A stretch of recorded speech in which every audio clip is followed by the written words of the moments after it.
Zen ಪರಂಪರೆಯ ಬಗ್ಗೆ ಆಳವಾದ ಅಧ್ಯಯನ ನಡೆಸಿದ್ದ ಓಶೋ, ಚೀನೀ ಝೆನ್ ಕವಿ ಸಾಧಕ ಸೊಜಾನ್ ರಚಿಸಿದ್ದೆಂದು ಹೇಳಲಾಗುವ ಸಿನ್ ಸಿನ್ ಮಿಂಗ್ ಕಾವ್ಯದ ಬಗ್ಗೆ ನೀಡಿದ್ದ ಉಪನ್ಯಾಸವನ್ನು ಚಿದಂಬರ ನರೇಂದ್ರ ಅವರು ಅರಳಿಮರ ಆಧ್ಯಾತ್ಮಿಕ ಜಾಲತಾಣಕ್ಕಾಗಿ ಕನ್ನಡಕ್ಕೆ ತಂದಿದ್ದು, ಈ ಸರಣಿಯಲ್ಲಿ ಅದನ್ನು ಬಳಸಿಕೊಳ್ಳಲಾಗಿದೆ. ಸೊಜಾನ್ ಚೀನಾ ದೇಶದಲ್ಲಿ ಆಗಿಹೋದ ಒಬ್ಬ ಸಾಧಕ. ಇವನ ಸಿನ್ ಸಿನ್ ಮಿಂಗ್ ಕೃತಿಯ ಬಗ್ಗೆ ಉಪನ್ಯಾಸ ನೀಡುವಾಗ ಓಶೋ ಆಡಿದ ಮಾತುಗಳ 3ನೆಯ ಭಾಗ ಇಲ್ಲಿದೆ. ಸೊಜಾನ್ ತರ್ಕದ ಮನುಷ್ಯ ಅಲ್ಲ, ಬದುಕಿಗೆ ತೆರೆದುಕೊಂಡವನು. ಆಯ್ಕೆಗಳ ಬಗ್ಗೆ ತಲೆ ಕೆಡಿಸಿಕೊಳ್ಳದವರಿಗೆ ತಾವು ಅಂಥ ಕಷ್ಟದ ಹಾದಿಯೇನಲ್ಲ ಅನ್ನುತ್ತಾನವನು. ಪ್ರೀತಿ ಮತ್ತು ದ್ವೇಷ ಎರಡೂ ಇಲ್ಲವಾದಾಗ ಕಳಚಿ ಬೀಳುವವು ಎಲ್ಲ ಮುಖವಾಡಗಳು. ಸ್ಪಷ್ಟವಾಗುವುದು ಬದುಕಿನ ದಾರಿ. ಒಂದು ಇನ್ನೊಂದಕ್ಕಿಂತ ಗುಲಗಂಜಿಯಷ್ಟು ಬೇರೆ ಅಂದುಕೊಂಡಾಗ ದ್ಯಾವ ಪೃಥ್ವಿ ಎಣಿಸಲಾಗದಷ್ಟು ದೂರ ಸರಿಯುವವು. ನಿಜವನ್ನು ನೋಡಬಯಸುವಿರಾದರೆ ನೀವು ಪರವಿರೋಧಗಳ ಜಂಜಾಟಕ್ಕೆ ಬೀಳಬೇಡಿ. ಇಷ್ಟವಾಗುವ ಮತ್ತು ಇಷ್ಟ ಆಗದೇ ಇರುವ ಸಂಘರ್ಷ ಮನಸ್ಸಿನ ಕಾಯಿಲೆಯಷ್ಟೇ. ತಾವೋ ಅಂಥ ಕಷ್ಟದ ಹಾದಿಯೇನಲ್ಲ, ದಾರಿ ಕಠಿಣವೇನಲ್ಲ, ನೀವು ಮಾಡಿಕೊಳ್ಳುತ್ತಿದ್ದೀರಿ ಅಷ್ಟೇ. ಗಿಡಮರಗಳಿಗೆ ಗೊತ್ತು, ನದಿಗೆ ಗೊತ್ತು, ಬಂಡೆಗಳಿಗೆ ಗೊತ್ತು. ಹಕ್ಕಿಗಳು ಹಾರೋದು ಅಲ್ಲೇ, ಮೀನುಗಳು ಈಜೋದು ಅಲ್ಲೇ. ಹಾಗಿರುವಾಗ ದಾರಿ ಕಠಿಣವಾಗುವುದು ಹೇಗೆ? ಹೌದು, ಮನುಷ್ಯರು ಮಾತ್ರ ಎಲ್ಲವನ್ನೂ ಕಠಿಣ ಮಾಡಿಕೊಳ್ಳುವವರು.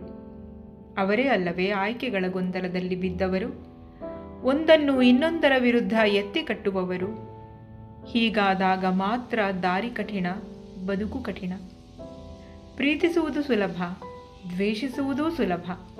ಆದರೆ ನೀವು ಒಂದನ್ನು ಮಾತ್ರ ಆಯ್ಕೆ ಮಾಡಿಕೊಳ್ಳುತ್ತೀರಿ, ಆಗಲೇ ಎಲ್ಲ ಸಮಸ್ಯೆಗಳೂ ಹುಟ್ಟಿಕೊಳ್ಳುವುದು. ಉಚ್ಛ್ವಾಸ ಸರಳ, ನಿಶ್ವಾಸ ಸರಳ. ಒಂದನ್ನೇ ಆಯ್ಕೆ ಮಾಡಿಕೊಂಡು ನೋಡಿ ಹೇಗೆ ಉಸಿರುಗಟ್ಟಿಸುತ್ತದೆ ಎಂದು. ದಾರಿ ಕಠಿಣವೇನಲ್ಲ, ನೀವು ಮಾಡಿಕೊಳ್ಳುತ್ತಿದ್ದೀರಿ ಅಷ್ಟೇ. ಬಣ್ಣ ಕಾರಣ ಕಣ್ಣ ಕುರುಡಿಗೆ ಅನ್ನುತ್ತಾನೆ ಲಾವೋತ್ಸೆ. ಪ್ರೀತಿ ಮತ್ತು ದ್ವೇಷ ಎರಡೂ ಕಣ್ಣಿಗೆ ಬಣ್ಣ ತುಂಬುತ್ತವೆ. ಇವೆರಡೂ ಇಲ್ಲದ ಸ್ಥಿತಿಯಲ್ಲಿ ಮನುಷ್ಯನಿಗೆ ಎಲ್ಲವೂ ಪಾರದರ್ಶಕ. ಪ್ರೀತಿಯ ಸ್ಥಿತಿಯಲ್ಲಿ ಎಲ್ಲವೂ ಸುಂದರ. ನಿಮ್ಮ ಗಂಡು, ನಿಮ್ಮ ಹೆಣ್ಣು ನಿಮ್ಮ ಕಣ್ಣಿಗೆ ಇನ್ನಿಲ್ಲದಂತೆ ಸುಖ ಕೊಡುತ್ತಾರೆ. ಆದರೆ ಇದು ನಿಜವಲ್ಲ. ಇದು ನಿಮ್ಮ ಮನಸ್ಸಿನ ತೋರುಗಾಣಿಕೆ. ದುಃಖದ ಕಥೆಯೂ ಬೇರೆ ಏನಲ್ಲ.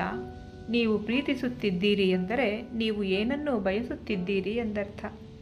ಆ ಇನ್ನೊಬ್ಬರನ್ನು ಬಳಸಿಕೊಳ್ಳಲು ಪ್ರಯತ್ನಿಸುತ್ತಿದ್ದೀರಿ ಎಂದರ್ಥ. ಪ್ರತಿಯೊಬ್ಬರೂ ಹೀಗೆ ಮಾಡುತ್ತಾರೆ. ಆ ಇನ್ನೊಬ್ಬರನ್ನು ಬದಲಾಯಿಸಲು ಪ್ರಯತ್ನ ಮಾಡುತ್ತಾರೆ. ಆದರೆ ನಿಮಗೆ ಅವರ ನಿಜವನ್ನು ಬದಲಾಯಿಸಲು ಸಾಧ್ಯವಾಗುವುದಿಲ್ಲ. ಆಗ ಹತಾಶೆ ಮನೆ ಮಾಡುತ್ತದೆ. ಆಗ ನೀವು ಅವರು ನೋವು ಕೊಟ್ಟರು ಎಂದು ಆಪಾದನೆ ಮಾಡುತ್ತೀರಿ. ನಿಮ್ಮ ಕನಸನ್ನು ನನಸು ಮಾಡಲು ಯಾರೂ ಇಲ್ಲಿ ಕಾದು ಕುಳಿತಿಲ್ಲ.